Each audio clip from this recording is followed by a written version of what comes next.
Nothing about that Thursday felt like a Thursday that would change everything. That's the thing I keep coming back to. Nothing felt wrong, at all. Until it did. My name is Todd Moore, 73 years old, 31 years as a structural engineer in this city, Boston born, Boston built, and perfectly content to stay that way. I live in a brownstone on Rutland Square in South End. I drive a 2021 Volvo XC90. I had no enemies, no feuds, no unfinished business with the world. I am, by any honest measure, a simple man with a good life. And on the 22nd of November, my son invited me to Thanksgiving dinner. That's it. That's all it was. A Thursday. Dinner with family. Or so I thought. Welcome to Dad's Raw Revenge. Hit that like button. Drop a comment below letting me know where you're watching from. This story is going to take you somewhere. Alan called me the Tuesday before. I was at Render, halfway through my coffee, watching the morning foot traffic on Warren Avenue, when my phone buzzed on the table. Alan, I picked up. Dad, you coming Thursday? Lauren's been in the kitchen since Monday. I'm talking the full spread. Define full spread, I said. Clam chowder to start. Roast turkey, herb butter, the works. She's doing her cranberry relish. You know, the one with the orange zest you liked last year. I did like that cranberry relish. That detail right there is probably what got me. Who else is coming, I asked. Just us. Keith's staying here now, so he'll be around. And Lauren's cousin Jeff is driving up from Needham with his girlfriend Amy. Nothing big. Casual. I almost said no, not for any particular reason, just the comfortable inertia of a man who has learned to enjoy his own quiet. But the cranberry relish, and the fact that I hadn't seen Alan in nearly 6 weeks. What time? I said. 3:30. Come hungry. I smiled. I'll bring wine.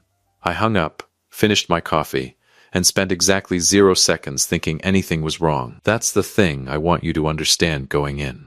I was happy to go. I was looking forward to it. Thanksgiving morning, I woke up at 7, made coffee, read the Globe on my tablet, watched about 20 minutes of the parade on television, before it became too loud for a quiet man's morning.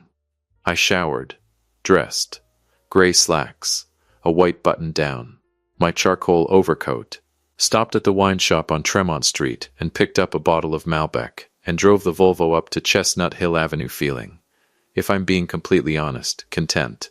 Alan and Lauren's house is a colonial revival. Brick-faced, black shutters, a front walk lined with ornamental boxwoods that Lauren tends like they're her children. The kind of house that announces its owner is doing well without technically bragging about it. I pulled in behind Keith's Jeep Grand Cherokee at 3:27 and sat for a moment, engine idling, looking at the house with the warm light coming through the front windows and the smell of roasting turkey already reaching me even through the closed car door. Nice, I thought. This is going to be a nice evening. Lauren answered the door before I knocked. She was in an apron, hair back, and she pulled me into a hug that, I'll admit, surprised me. Lauren is not what you'd call a physically demonstrative woman, but it was Thanksgiving, and people expand a little on holidays. I didn't think anything of it. Todd, right on time. Give me that coat. Alan appeared from the living room, hand already extended for the wine bottle. Dad, you look good. Come in. Keith was on the couch, scotch in hand, watching the pregame. He raised his glass. Brother, Keith. I settled into the armchair across from him. How long you staying with them now? He shrugged. Couple more weeks. Maybe through Christmas. He swirled his glass. Divorce is a hell of a thing, Todd. It is, I agreed. We watched the pregame in comfortable silence for a while. That particular brand of male family silence that doesn't need filling. The house smelled extraordinary. Butter and herbs and something sweet from the oven. Lauren had set the dining table properly. Cloth napkins, the good china, candles not yet lit. Jeff and Amy arrived from Needham around 4. Quiet, pleasant people. The kind that contribute just enough conversation to keep a dinner moving without dominating it. Everything was completely, perfectly normal. I cannot stress that enough. About 20 minutes before Lauren called us to the table, Alan came in from the kitchen holding a small dark bottle. Brown label, minimalist font, the kind of packaging that signals it costs more than it should. Hey Dad, before I forget, He held it out. I've been seeing this nutritionist Lauren got us on, and she put me onto this. Heavy metal detox drops, all natural. She says most people our age are carrying around accumulated environmental toxins and don't even know it. Does wonders for energy levels, apparently. I looked at the bottle. I looked at my son. Alan, I'm not taking supplements from a nutritionist I've never met. Dad, I take what Dr. Harris tells me to take. That's it. It's not a medication. It's a supplement. Like a vitamin. He sat down on the arm of the couch. Look, I've been taking it for 3 weeks. Lauren, too. You mentioned being tired at the end of October. Remember? On the phone? I had mentioned that. A passing comment about feeling run down after a long week. He remembered. It's completely natural, Alan continued. No interactions. I checked. I examined the bottle. The label listed botanical extracts, trace minerals, distilled water. Nothing alarming. Nothing that looked remotely pharmaceutical. My son had remembered an offhand comment I made about being tired and gone out and bought me something for it. I felt, in that moment, genuinely touched. A few drops? I said. In a drink. That's it. Lauren appeared at the doorway right then, apron off, hair down, carrying a glass of sparkling water. I already poured you one, Todd. It's really tasteless, I promise. You won't even know it's there. Alan measured the drops himself. Carefully, 11 of them. I watched him count, the way you absently observe small domestic details without attaching meaning to them. Cheers, Dad. Cheers, I said. And I drank it. Dinner was everything Alan had promised. Lauren's clam chowder was the real Boston kind. Thick, cream-based, chunks of potato and fresh clam, served with oyster crackers on the side. The turkey was properly rested. Herb butter worked under the skin, the kind of result that takes real effort. Cape Cod cranberry relish with orange zest. Parker House rolls still warm from the oven. Green beans with slivered almonds. Jeff opened a bottle of Pinot Noir he'd brought from Needham.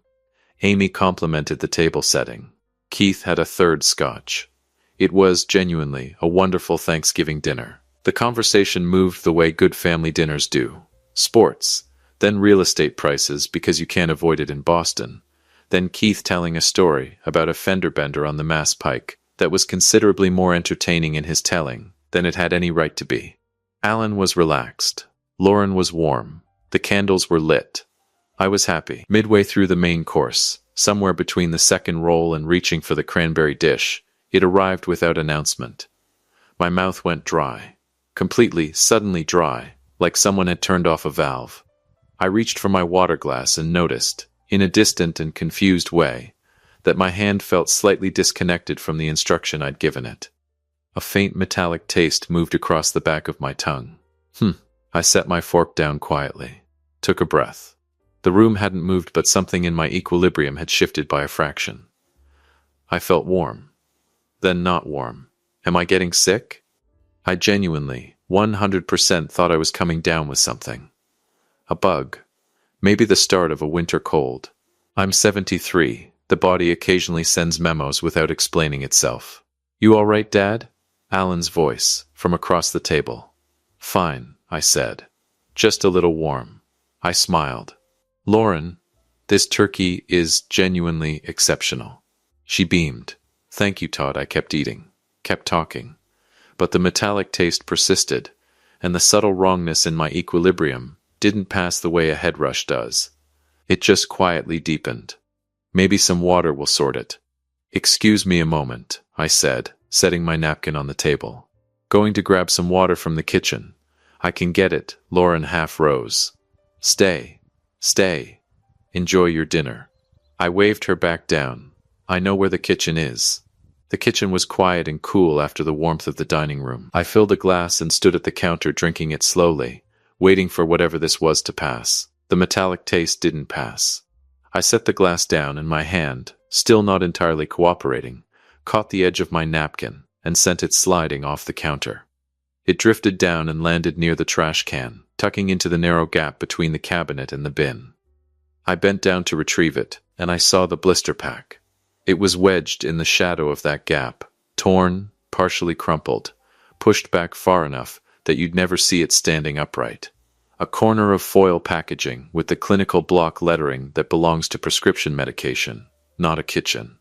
Someone in this house is sick and hasn't told me. That was my first thought. My only thought. Genuine, immediate concern. The instinct of a father and an older brother wondering which member of his family was dealing with something they'd been too proud or too private to mention. I picked it up and turned it over. Scopolamine. I didn't know what it was. I want to be absolutely clear about that. I was not alarmed by the name. I was concerned, the way any parent is concerned when they discover a family member is on medication they knew nothing about. Alan's blood pressure had been high the previous year. Keith had mentioned something about vertigo over the summer.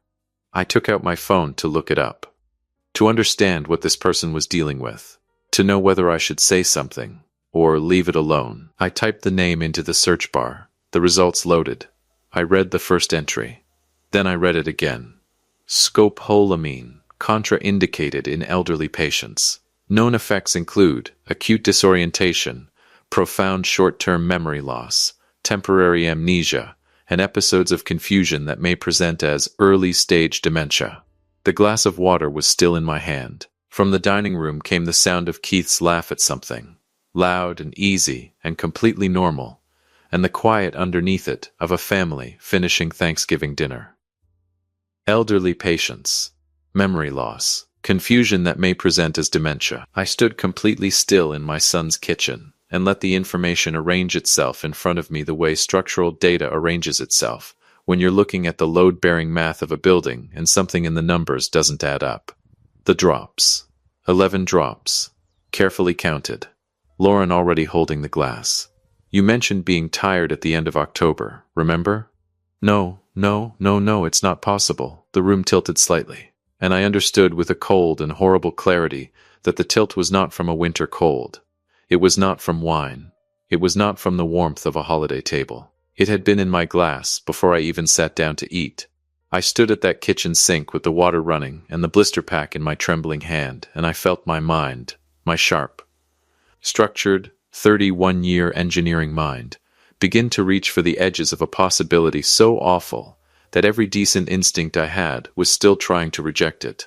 I folded the blister pack carefully and slipped it into the breast pocket of my jacket. I turned off the tap.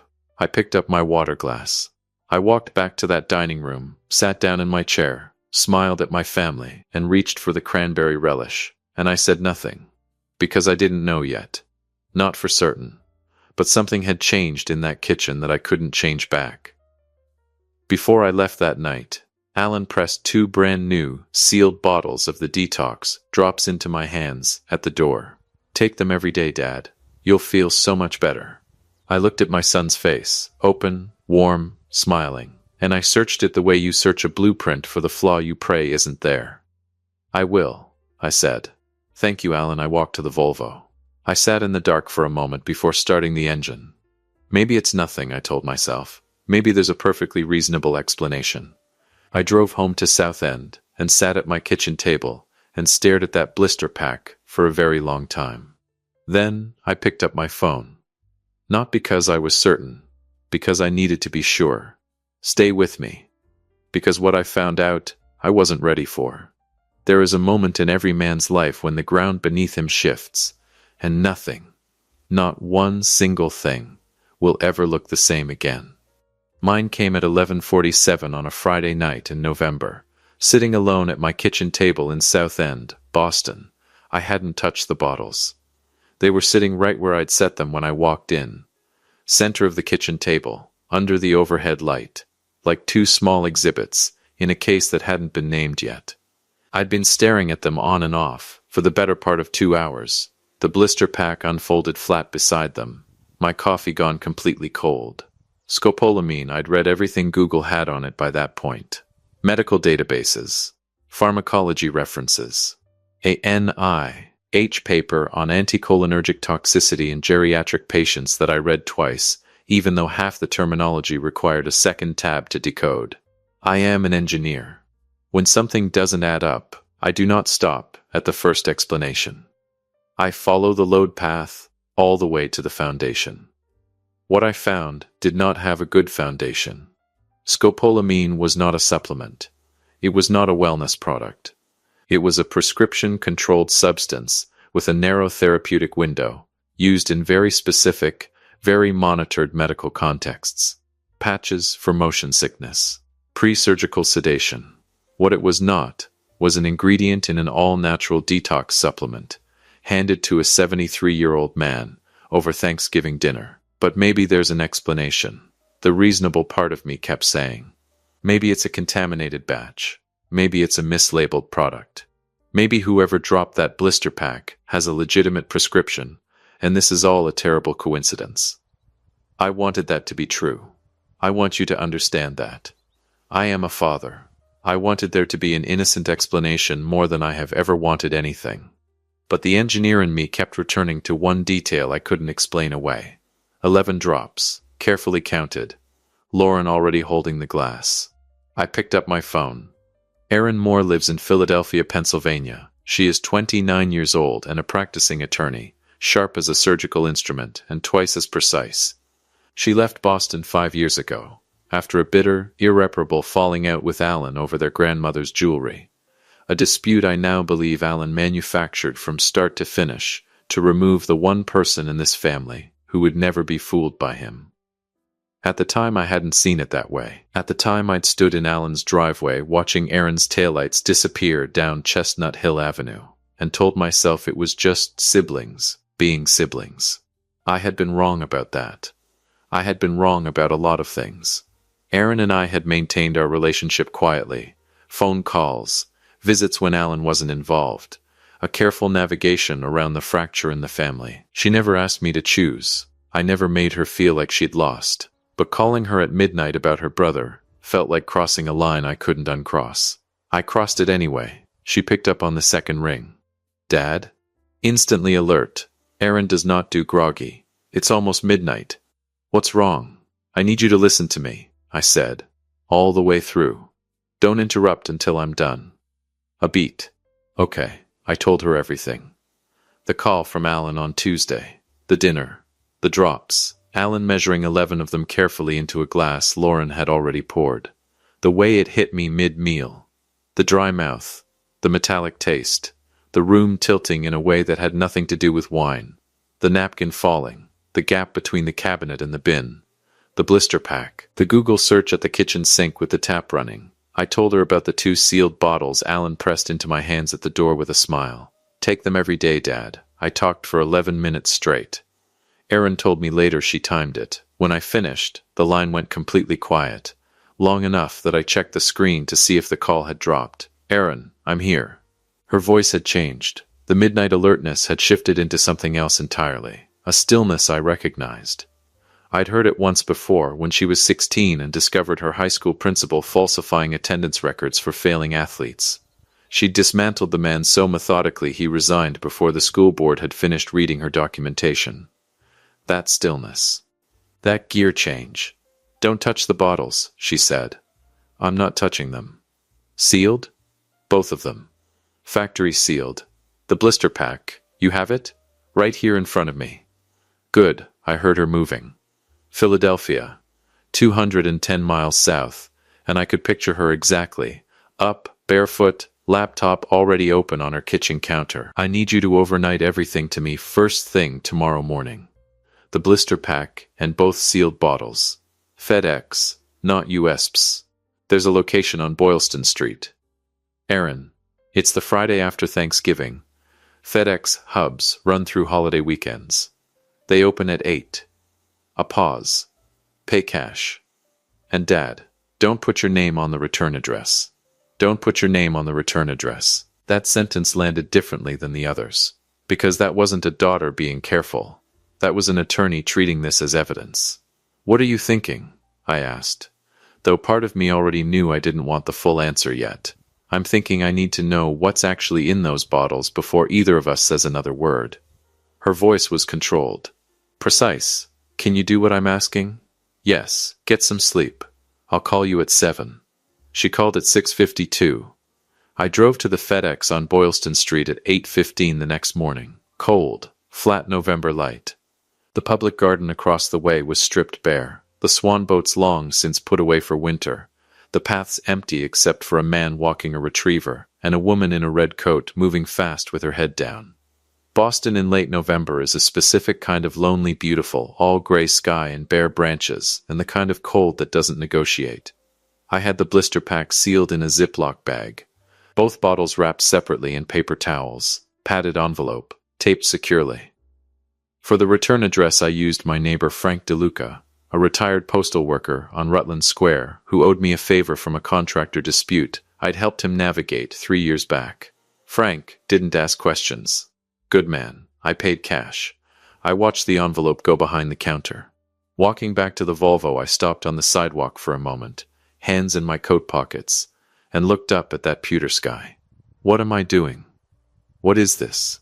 This is my son. I stood there on Boylston Street, 73 years old, and I gave myself exactly 60 seconds to hope I was a paranoid old man who'd read too many medical websites on a sleepless night. Then I got in the car and drove home. 4 days later, Tuesday morning, I was sitting in my living room on Rutland Square pretending to read a book. I say pretending because I had read the same paragraph on page 61 approximately 14 times, without retaining a single word. My phone was on the cushion beside me. It rang at 10:12. The lab results came back. Aaron's voice. No greeting. No preamble. I set the book down. Already? I rushed it. I know people at an independent toxicology lab. They owed me a turnaround. A breath. Dad, I need you to stay calm. I was already not calm. Tell me. Both bottles. The sealed, factory-packaged, all-natural detox drops. They're laced with scopolamine. Concentrated. Significantly above any therapeutic threshold. She paused. The toxicologist flagged it immediately. His written report uses the phrase, and I'm reading this directly, consistent with intentional poisoning. The living room went very quiet. Outside on Rutland Square, a city bus groaned up the street. Completely ordinary sound. Completely ordinary Tuesday morning. Intentional poisoning. How concentrated? I asked. Because I am an engineer, and I needed the specific number even when the specific number was going to destroy me. Concentrated enough that taken daily, the way Alan instructed you, the cumulative effect on someone your age would produce rapid and severe cognitive symptoms. Repeated disorientation episodes, significant memory gaps. Confusion severe enough that anyone observing you over 2 to 3 weeks would have a very compelling medical record of serious cognitive decline. Short sentences. My brain had stopped processing long ones. They needed me to look like I was losing my mind, I said. They needed documentation, Aaron said. Medical, behavioral, witnessed. I also ran a trace on your property titles at the Suffolk County Registry of Deeds. Someone pulled a certified asset valuation and title search on your South End brownstone and your entire portfolio back in mid-October. The request didn't come from a bank, Dad. It came from a law firm in Brookline. A man named Richard Crane. A pause that felt like standing at the edge of something, with no railing. I called a colleague who specializes in probate law in Norfolk County. Crane has a reputation in the dark corners of the Boston bar. He handles predatory guardianships. He quietly maps out high-net-worth seniors, coaches estranged family members on how to document behavior, and has them draft a preemptive guardianship and financial conservator petition. It sits in his office, completely drafted, just waiting for the client to trigger a medical emergency or a failed evaluation. The second you falter, they file it, and a probate judge strips you of your legal right to manage your own affairs. Your estate. Your accounts. Your property. Everything under Alan's control. My estate. Real estate holdings. Retirement portfolio. 31 years of disciplined investment that I had built the same way I built everything. Carefully, structurally, with the long view in mind. Conservative estimate. North of $4 million. My son looked at his 73-year-old father and saw $4 million. I sat in my living room on Rutland Square, and I felt something happen inside my chest that I don't have a precise word for. It wasn't rage. Rage is hot and fast and loud. This was cold. This was structural. This was the feeling of a load-bearing wall giving way in slow motion, and knowing exactly what's going to fall. Keith signed it, I said. It wasn't a question. Keith is listed as a supporting signatory. A pause. Dad, Keith moved into that house in September. I sat with that for a moment. My brother, 53 years old, recently divorced, recently broke, showing up on Alan's doorstep 2 months before Thanksgiving with his Jeep Grand Cherokee and his scotch and his comfortable couch-based existence. Suddenly that timeline had a completely different shape. They bought him, I said quietly. That's my read, Aaron said. His signature on that petition isn't a confused brother making a bad call. That's financial survival. I closed my eyes. The pieces clicked into place with a sickening thud. Keith's sudden divorce in September. His sudden hospitality stay at Alan's house. The endless scotch. My brother hadn't fallen on hard times. He had sold his loyalty to my son in exchange for a cut of my life's work. Alan provided the professional setup, and Keith provided the insider family validation. It was a corporate takeover of a father's mind. Her voice stayed level, but I could hear the pressure underneath it. That low, contained fury that Aaron had inherited directly from me. Are you okay? Was I okay? Was I okay, sitting in the house I'd owned for 26 years, with the maple trees bare outside my window and the coffee going cold on the table, having just been told that my son, my daughter-in-law, and my brother had built a coordinated legal and medical scheme to chemically impair me, document my decline, and seize everything I'd spent a lifetime building. I will be, I said. What do? We do this exactly right. Her voice shifted into something clean and decisive. No confrontations. No calls to Alan. No changes to your behavior. Nothing that signals anything has changed on your end. You hear me? Total surface normalcy. Understood. First move. I'm scheduling you for a full independent cognitive evaluation. Court. Admissible. There's a neurological assessment center in Framingham, run by a Dr. William Hart. He's provided expert testimony in 3 elder abuse cases in Massachusetts. I've already contacted his office. She'd already called. Before she even delivered the lab results, she had already made the call. We get you evaluated clean and on record before they file anything. That document becomes the foundation of everything. When? I asked. Thursday. I'm driving up Wednesday night. The line went quiet for a moment. I looked at the book still open on my lap. Page 61. That same paragraph. Aaron. I stopped. Tried to locate the right words somewhere in the wreckage of the last 4 days. I owe you an apology. For the years I let Alan, Dad, firm, gentle, the voice of someone who has already processed the grief of a thing and come out the other side. Not now. We'll have that conversation. I promise you we will. But not now. A beat. Right now I need you focused and steady. Can you do that? Yes, I said. Good. I'll see you Wednesday. She arrived at Rutland Square at 7:43 Wednesday evening, December 4th. I watched from the front window as the silver Audi A4 with Pennsylvania plates pulled onto the street and parallel parked in one clean, unhesitating move. She stepped out in a dark wool coat, leather document bag over one shoulder, hair pulled back. 29 years old and moving like someone who had never once in her life been uncertain about where she was going. That walk. That's not from her mother. That's mine. I opened the door before she reached the steps. We stood in the doorway for a moment, the December cold pressing in from the street, the brownstone warm behind me, and then she stepped forward and hugged me. Hard, the kind of hug that carries the weight of 5 lost years and doesn't try to explain them. You look good, Dad, she said. I look 73, I said. She laughed. First real laugh I'd heard in 2 weeks. It hit me somewhere behind the sternum. Come inside. Show me everything. We worked at the kitchen table until past midnight.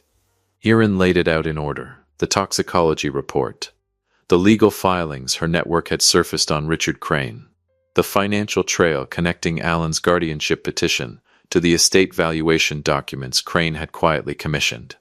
She set each page down with the deliberate precision of someone who had been arranging this architecture for days. Then, she pulled out one more document. Crane has done this before, she said, tapping the page. I ran his case history. 3 prior guardianship petitions in Massachusetts, 2 of them flagged by the State Elder Affairs Office for procedural irregularities. He has a pattern. He finds families with elderly high net worth individuals, coaches them on building a behavioral record, and files when the documentation is thick enough. She looked up at me. Alan didn't architect this alone. Dad, someone walked him through every single step. My son didn't just betray me. My son hired a professional to help him do it. I looked at the papers spread across my kitchen table. The same table where Erin used to do her homework at 12 years old, back when this house was full and loud and whole, back before Alan decided she was expendable. He'd been wrong about that. He'd been wrong about a lot of things. Thursday morning we drove out to Framingham in the Volvo. Erin navigated from the passenger seat, coffee cups in the console, the radio low. Just a father and daughter on an ordinary December morning, which is exactly what it needed to look like. Dr. William Harte's facility sat off Route 9, clean, quiet, unremarkable from the outside. The kind of place that does serious work without announcing it. I was in with Dr. Harte for 2 hours and 40 minutes. When I came out, Erin was in the waiting room, straight-backed, document bag on her lap, completely still in the way that meant her brain was running at full speed underneath. She looked up. Dr. Harte stepped into the doorway behind me. He looked at Erin and said, "Without ceremony, your father has the cognitive profile of a man 15 years younger. Whatever claims were going to be made, there is no medical ground to stand on." I watched 3 things move across my daughter's face in sequence. Relief, rage, resolve. She stood, shook Dr. Harte's hand. Then she looked at me with those eyes, her mother's eyes. My stubbornness, this impossible combination that produced the most formidable 29-year-old I have ever encountered. And she said, quietly, "Okay. Now we build the case." And over the next 12 days, that is precisely what Erin Moore did. If you have been listening for a while, drop your thoughts in the comments. Hit the like button while you're at it, and be sure you're subscribed. Erin filed a preemptive counterpetition in Suffolk County Probate Court, establishing my full legal competency. Dr. Harte's evaluation attached, dated, certified, and court admissible. Any guardianship petition Alan filed now would walk directly into a wall he didn't know existed. She submitted the toxicology report, blister pack, both sealed bottles, full laboratory analysis, to the Massachusetts State Police Elder Protective Services Unit. The report was classified as criminal evidence. A detective named Ron Paulson was assigned. Patient, thorough, the kind of man who builds a case the way I built structures, from the foundation up. She forwarded the complete paper trail to the Suffolk County District Attorney's Office. Richard Crane's involvement. The drafted petition, the 6-week preparation timeline, the prior case history. And then she did one more thing. One quiet, surgical thing she mentioned, almost as a footnote, while we were cleaning up the kitchen table at 1 in the morning. "I filed a formal complaint with the compliance department at Harwick and Cole," she said. "Alan's firm. I included a copy of the guardianship petition, naming him as proposed financial conservator of your estate." She stacked the last folder and looked at me. "That's a textbook conflict of interest for a licensed financial advisor. They'll have no choice but to act on it." I looked at my daughter. "When did you do that?" I asked. "Tuesday," she said. "Right after I called you with the lab results." She'd filed the complaint the same day she delivered the news. Before I'd even asked. Before we'd even discussed it. Alan was placed on administrative leave by Harwick and Cole on December 12th, pending internal review. He had no idea. He was still calling me every few days to ask if I was taking my drops. Every day, I told him. Like clockwork. Let him believe that. Because here is what my son had failed to account for when he stood at his front door on Thanksgiving night and pressed 2 bottles of those so-called supplements into his father's hands with a warm smile. He forgot who raised me. And he severely, catastrophically, irreversibly underestimated who I raised. Every trap has 2 sides. The one who sets it, and the one who figures out where the door is.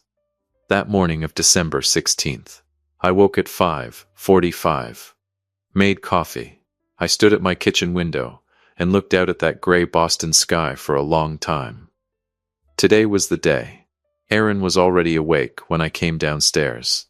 She was at the kitchen table in her socks, hair loose, reading something on her laptop, with both hands wrapped around a mug. She'd been staying in the guest room for 11 days. 11 days of late nights at this same table, closed-door phone calls, documents printed and annotated in red ink, and stacked in labeled folders that had slowly taken over the left side of my kitchen. She looked up when I came in, didn't say good morning, just looked at me steadily with those eyes, her mother's shape, my resolve, and asked, "You ready?"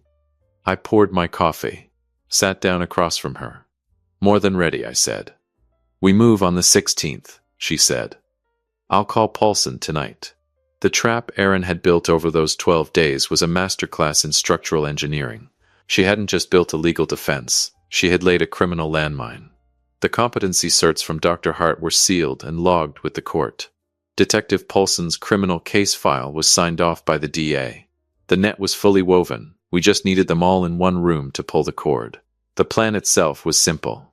Simple plans are the only ones that work. I called Alan at 9 on the morning of December 16th.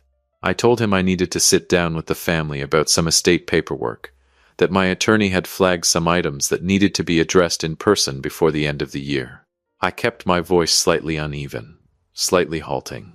The voice of a 73-year-old man, navigating something administratively confusing. Alan agreed before I'd finished the sentence. Of course he did. Estate paperwork. In person. His father was confused and cooperative. As far as Alan was concerned, Christmas had arrived 12 days early and was standing on his doorstep in a charcoal overcoat. We settled in at 2 o'clock. Erin left the brownstone at 11 in the Audi. 2 stops to make. She didn't elaborate, and I didn't ask. I dressed carefully. Gray wool slacks, white button-down, the charcoal overcoat. I stood at the bathroom mirror for a moment and looked at the man looking back at me, and I straightened my collar and walked out the door. I arrived at Chestnut Hill Avenue at 1:55. Lauren answered before I knocked. Big warm smile, the door swinging open with the practiced ease of a woman who'd been watching for my car. "Todd. Come in, can I get you anything? Something to drink?" "Just water," I said pleasantly. "Thank you, Lauren." She didn't flinch. Not even a flicker. Alan was in the living room with Keith. Both of them stood when I entered, that same careful, attentive deference that I now recognized for exactly what it was. Not respect. Management. Keep the old man comfortable and calm and right where you need him. "Dad." Alan pulled me into a hug. Firm, warm, completely convincing. The embrace of a man who believed he was days away from everything he'd been building toward. "Glad you came. Sit down, sit down." "In a minute," I said. I looked around that immaculate colonial revival living room. The same careful surfaces. The same staging. The last time I'd stood in this room, I was pretending to forget what my fork was for. I wasn't pretending anything today. I checked my watch. 1:58. 2 minutes. Alan settled into his chair with the loose, comfortable confidence of a man holding every card in the deck. "So, estate paperwork. What did your attorney flag?" I looked at my son across the room, 41 years old. My blood. The boy I'd taught to ride a bike on the Esplanade, helped move into his first apartment in Alston, watched marry Lauren on a June afternoon in the Berkshires. "She flagged everything," I said. A small silence. Alan's smile held. "She?" The doorbell rang. I watched my son's face as Aaron Moore walked through his front door. I have witnessed a few genuinely unforgettable things in 73 years of living. Structures I designed going vertical for the first time. The moment each of my children was born. A sunrise over Boston Harbor from the top of a job site on a cold March morning in 1987. This was one of them. Alan's smile didn't collapse all at once. It left in stages, like a building losing power floor by floor. First the eyes changed, then the corners of his mouth lost their hold. Then his jaw went just slightly slack before some instinct caught it. Lauren made a sound behind him that was not a word. Keith stood up from the couch. Then slowly sat back down. Erin walked in like she owned every inch of floor beneath her feet. Dark wool coat, leather document bag over one shoulder. The complete and total composure of someone who had been preparing for this specific moment for 12 days. She came and stood beside me and looked at her brother across the room with an expression that contained nothing warm whatsoever. "Alan," she said. Just his name, like a period at the end of a very long sentence. "What?" Alan looked from her to me. "Dad, what is this? What's she doing here?" She's my attorney, I said. And my daughter. Both of which she's always been. You just forgot the second part. Erin set her document bag on the coffee table. She opened it without rushing. No drama, no performance. Just the clean efficiency of someone who had done this before and would do it again. The room was so quiet, I could hear the December wind pressing against the windows. She placed 3 documents on the table, side by side. Precise. The first document, she said, her voice the temperature of the street outside, is a certified toxicology report from an independent laboratory, confirming that the sealed supplement bottles given to my father on November 22nd contain concentrated scopolamine, well above any therapeutic threshold. The toxicologist's written report classifies the finding as, and I'm quoting directly, consistent with intentional poisoning. Lauren sat down on the arm of the couch. Her face had gone the color of the walls. The second document is the mental competency and guardianship petition drafted by Richard Crane of Brookline, signed by Alan Moore and Keith Moore, along with correspondence and filing records establishing a preparation timeline beginning in mid-October. She paused. Let the room absorb it. The petition names Alan as primary guardian and financial conservator of my father's estate. Keith was staring at the carpet. The third document is a court-certified independent cognitive evaluation conducted by Dr. William Hart of the Framingham Neurological Assessment Center, dated December 5th, establishing my father's full legal competency. She looked up from the documents and let her gaze move from Alan to Lauren to Keith, with the same steady, clinical precision. So to be very clear about what you did, you deliberately poisoned a fully competent man, staged witness behavioral episodes to manufacture a medical record of decline, and signed your names to the financial motive for doing so. A beat. You didn't make a mistake. You built a case. And so did we. Alan stood up. Erin. Just, everybody calm down, this is. Sit down. Alan. My voice. Was different. He sat down. I want a lawyer, he said. Something had left his voice. That easy, managed confidence, hollowed out. What was underneath was smaller than I'd expected. Younger somehow. That is the first intelligent thing you've said since November, Erin replied. I strongly encourage it. She looked at me, gave the smallest nod. I took out my phone and called Detective Ron Polson. He picked up on the first ring. Mr. Moore? We're ready, I said. They arrived in 2 unmarked vehicles. No sirens.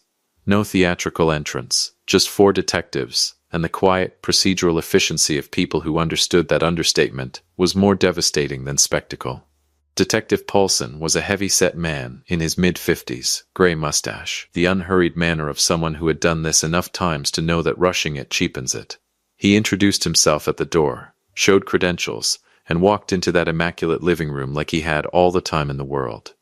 Lauren started crying the moment Paulson began reading the charges. Not the controlled, managed emotional display I'd seen from her before. Real crying, the kind that comes when the architecture of a lie collapses all at once and there's nothing left to hold the face together. Keith wouldn't look at me. He stared at the floor and kept his hands very still on his knees. Alan said nothing. He looked at the carpet while Paulson spoke. And I knew from the quality of his silence that he had already been coached by someone. Possibly Crane. Possibly an instinct. On exactly what not to say if this moment ever arrived. He'd planned for the possibility of getting caught. That detail, above everything else, was the one that cost me something permanent. The handcuffs came out. And that's when Alan looked up. Not at Erin. Not at Paulson. At me. Dad, his voice broke on the single syllable. Clean in half. I don't know what made me do it. Maybe 31 years of engineering. The need to understand exactly where a structure failed and why. Maybe something older than that. Maybe I just needed to hear him say it out loud. Why? I asked. Just that. One word. The room went still. And then my son, my 41-year-old son, standing in his colonial revival on Chestnut Hill Avenue, with a detective's hand on his arm, started to cry. Not the quiet, dignified kind. The ugly, unraveling kind that a man produces when every wall he's built comes down at the same moment. I didn't, Dad. I didn't mean for it to go this far. He stopped. Wiped his face with the back of his hand. The business. I had a business I was trying to get off the ground, and it went bad. Really bad. I owe people. I owe serious money to serious people, and I didn't know what else to do, and Keith, he glanced at his uncle, who was still looking at the floor. Keith came to me in September. He said there was a way. He laid the whole thing out. And I said no at first. I said no, I'm not doing that. But you did it anyway, I said. Lauren. His voice dropped. Lauren said it wasn't. She said it wasn't like we were hurting you. That you were 73 and you'd either end up in a home or... He couldn't finish the sentence. I looked at Lauren. She had both hands pressed over her mouth, tears running quietly, and she didn't look up. He was old. He'd end up in a home or dead anyway. So it wasn't really wrong. That was the math they'd done on my life. Look at me, Alan, I said. He looked at me. You sat across from me at that table. You counted 11 drops into my glass. You watched me get sick, and you exchanged looks with your wife over the dinner table. My voice stayed even. It surprised me that it stayed even. And then you put 2 more bottles of poison in my hands at the door and told me to take them every day. I let that sit between us for a moment. That's not a man who got into trouble and made a bad choice. That's a plan, and you need to own what it is. He was crying too hard to answer. I turned to Detective Paulson. I'm done, I said. Alan Moore, Lauren Moore, and Keith Moore were each charged with felony elder abuse, criminal conspiracy, and assault by means of chemical poisoning under Massachusetts General Law, Chapter 2.6.5. Richard Crane was referred to the Massachusetts Board of Bar Overseers and disbarred pending criminal investigation for his orchestrating role in the guardianship scheme. Alan was formally terminated by Harwick and Cole, effective December 16th, the same day the handcuffs went on. When the house was empty, it was just Aaron and me. The candles Lauren had lit on the mantel were still burning. This small, absurd, domestic detail that made the whole afternoon feel slightly surreal.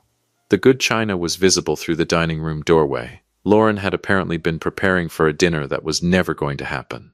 I walked to the front window and looked out at Chestnut Hill Avenue. Bare trees, pewter sky, the quiet street going blue in the early December dark. 24 days ago I parked the Volvo right there and walked up that front path genuinely happy about cranberry relish. Erin came and stood beside me. Your estate, she said quietly. The irrevocable trust documents are already filed. Everything is protected. I'm the managing trustee, but Dad, it is entirely yours. Every decision, every distribution, every cent. I want you to be absolutely clear on that. She paused. This was never about the money for me. I knew that. I had always known that. That was the precise difference between my daughter and my son. One of them had looked at me across a table and seen a father. The other had looked at me and seen an estate. I know, I said. She leaned her head briefly against my shoulder. One moment. Then she straightened. Get you out of here? She asked. Yes, we walked out of that house together. I pulled the door shut behind me without looking back. The December air came at us clean and cold and honest. The best thing I'd felt in 24 days. I stopped at the top of the front steps. There's a place on Newbury Street, I said. Does a lobster roll that'll make you question every life decision that kept you in Philadelphia. Erin laughed. Full and unguarded and real, my daughter's laugh, the one I hadn't heard enough of in 5 years, and it landed somewhere deep and necessary. Lead the way, old man, she said. Old man. I smiled and walked down the steps. The case went to trial the following spring. I sat in that courtroom in my gray wool slacks and my white button-down on the day of sentencing, and I listened to a judge speak in the precise, formal language of the Commonwealth of Massachusetts, and what she said, stripped to its essence, was this. What was done to Todd Moore was not a family dispute. It was a crime. Alan received 4 years, Lauren, 3, Keith, 2.5. Richard Crane was facing his own separate criminal proceedings. I did not feel triumphant walking out of that courthouse. I want to be honest about that because I think you deserve the honest version. You do not feel triumphant when your son goes to prison. You feel the accumulated weight of every year, every phone call, every Thanksgiving, every moment you wish you had seen sooner and didn't. But underneath that weight, solid and load-bearing and permanent, I felt something else. Clarity. The specific clarity of a man who has been lied to for a very long time and has finally, completely, stopped being lied to.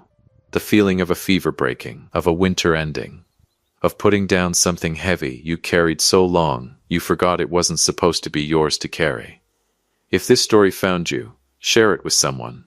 Hit that like button, subscribe, and drop a comment below. Let me know where you're watching from. I will see you on the next one.